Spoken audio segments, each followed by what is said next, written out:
Comedy Film Nerds Podcast. So I saw the movie Phantom Thread because I really wanted to see. It's gotten these nominations, Best Picture, and I had to see, like, well, maybe there's something to it.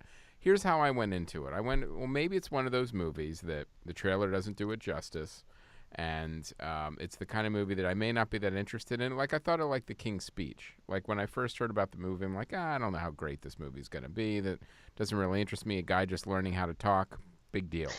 And I loved The King's Speech. Right, because it was about Yeah. taking over the country during World War II, and there was all this Great movie. Sure. A guy just learning how to talk. Babysit a toddler. I mean, let's move on.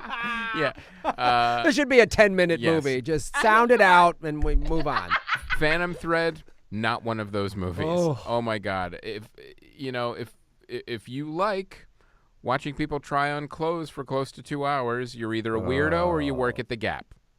Or you're on RuPaul's Drag Race. Yeah, Race, that's or you're on, Project Runway. Both those shows involve outfits. This was the most boring, inappropriately aged love story I've ever seen in my life.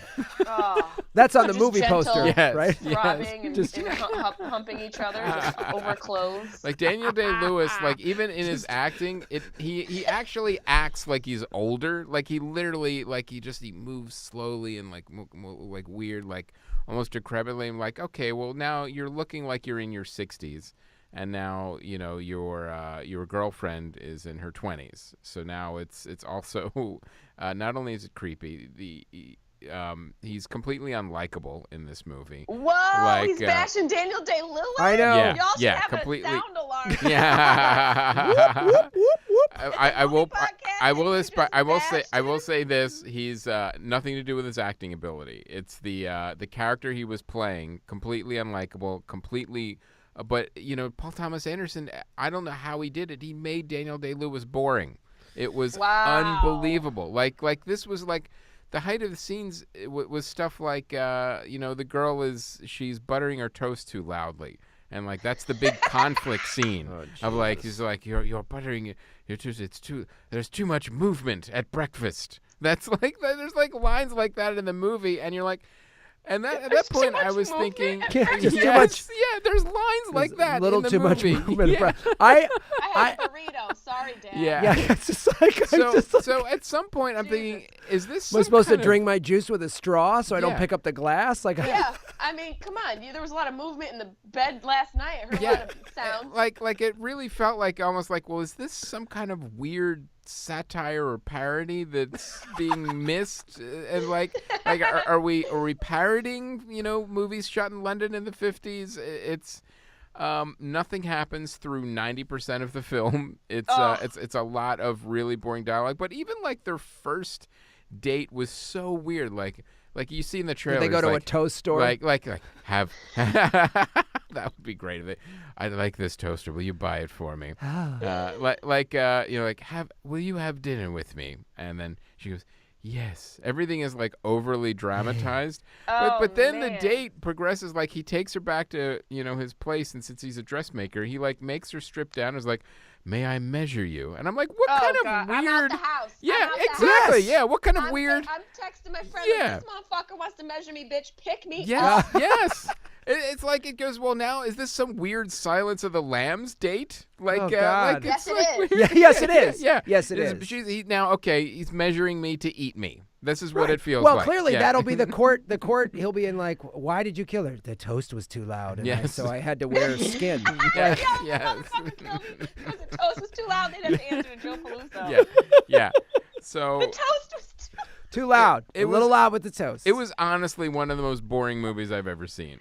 How long was it? Because I feel, I'm going to make a guess. It I'm felt going to guess this movie was way too long. way too long, but Like 2 hours. But it was the kind of movie that it was so boring and bad that it didn't even matter. If this movie was 45 minutes, it would have been too long. It's and was now, it over 2 hours? Was it like egregiously long, like That's 2.5 what it feels hours? like It would've wasn't. been. It was around 2 hours. That's It obscene. wasn't. But it was. It was a 15-minute story. Yeah. And- I'm a fan. Directed this movie? This was Paul Thomas Anderson. And this is why it get man. nominated, because it's like, oh, you see Daniel Day-Lewis, you see Paul Thomas Anderson. It doesn't matter what it is. Instant nomination. Is the problem with the Oscars every year. It took the slot Hostel should have had. Right, Hostel. Hostel should be in there way more than this. And then I read this weird trivia. Like, director Paul Thomas Anderson got the initial idea for the film when he was sick in bed one day. His wife, Maya Rudolph, was tending to him and gave him a look that made him realize she had not looked at him with such tenderness and love in a long time. Okay. You know, how about this? Go to a marriage counselor. Don't make a movie about it. Yeah, don't waste my time. Go to Fiji, motherfucker. Yeah, but because go now, take your wife to Fiji. Yeah, get sexy. Go to Fiji. Because now I feel like I went to 2 hours of therapy for you. That's what I felt like. Well, that's the thing that we talked about this, and I'm glad you saw Hostels too, because it's like now there's two movies, I think, Wind River and Hostels. Way more should have gotten nominated. Wind River was great. Right. I loved that movie. And the message it's making, and it's like... Yeah, and the composition. Like, I love when a film, like, just those wide, beautiful shots. And people are eating... And there's a darkness to it. Yes, and they're eating toast as loud as they want. Yes, exactly. They can. It's fine. They're eating toast in peace. Just... Yeah. There's just the right amount of movement at breakfast. Yeah. I'm never gonna look at toast or celery the same after this shit. God, I know. I'm just gonna be scared to just like put marmalade on a gluten-free muffin. So it it was ridiculous. I'll never get those 2 hours back. And the fact that it's nominated for awards is solely because of the people behind it, not for the quality of the film. I'll tell you what. When I That's saw fucked up. It is fucked up. And that's the thing. This is the problem with the Oscars. Every goddamn year, they never address it, and there's always bullshit like this sneaks in. It's just like it's always English period piece, accents and gowns, and it just has a bunch of people that have already rich white people that have already won, and fuck them. Accents and gowns. That's all it is. Oh, I like your gown. Your toast makes me want to butter it. We talked about it before. Where can I measure your toast? Yes. Like, this deserves a nomination wardrobe because it's literally a movie about that category. Sure. Great. So, exactly. If you just want to play nice with Paul Thomas Anderson, give him the goddamn wardrobe nomination. Right. There you go. You get him at the Yeah. We're done. Yeah. I get where it's like, oh, I want big name people in the audience for the TV show because the ratings drop every year. Great. Mm-hmm. Okay. Yeah. Get Daniel Day-Lewis, get P.T. Anderson down there, but don't. It's fucking. That feels cheap. And it's because then they're pushing aside all these other great films, like give a young director a shot, or like I don't know, put some color up in there. Shit. Yeah, no doubt. Well, it's no doubt. Yeah, it's for a weekend when I saw those two movies, I'm like, oh well, this took the slot away from Hostels. Yep, easily. I shot first, getting heads across the land, waiting for the show.